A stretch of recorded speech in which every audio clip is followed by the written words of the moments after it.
Hello, everyone, and welcome to my Week 4 multimedia presentation for MPA 590.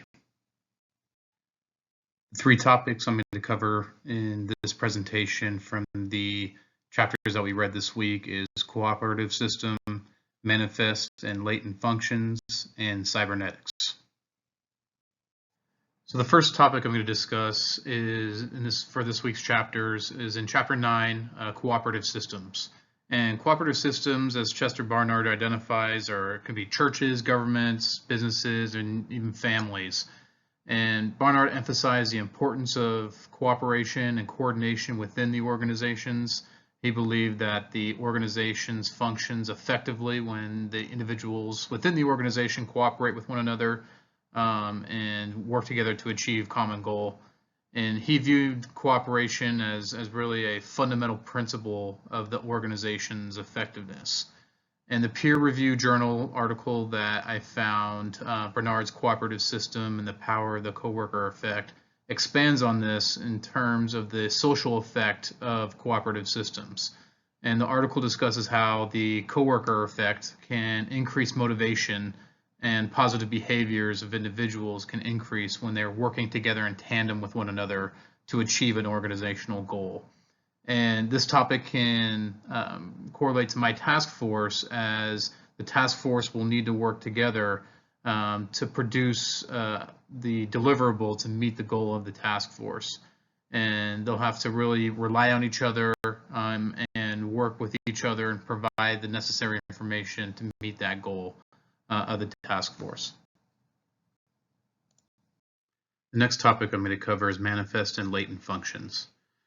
So Merton's ideal of structural functionalism is the theoretical framework that views society as a complex system with various parts that work together to maintain stability and equilibrium. One of his concepts within structural functionalism is the concept of manifest functions and latent functions. And a manifest function are the recognized and intended consequences of actions taken by an organization. And these functions are typically explicit, clear, and easily observed or understood by the individuals. Manifest functions serve as a specific purpose, and they're often the primary reason of why a particular social institution or action exists. Latent functions are the unintended or hidden consequences of an action taken by an organization. And these functions are not immediately recognized or intended, and they may become apparent over time. And they can be positive or negative, and they may have varying impact on different individual groups within the society. An example of this I'll use is religion.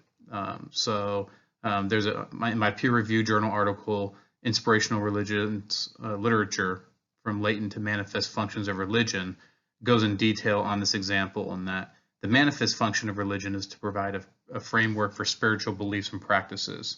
And the latent function of religion can be social control.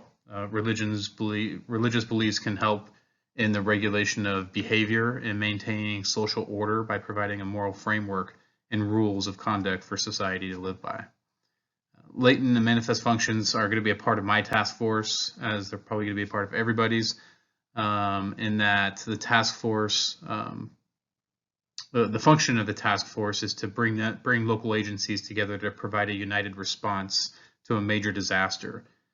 And a manifest function of the task force can be the building of relationships between two agencies within the task force that did not exist before, and that could lead to other community benefits.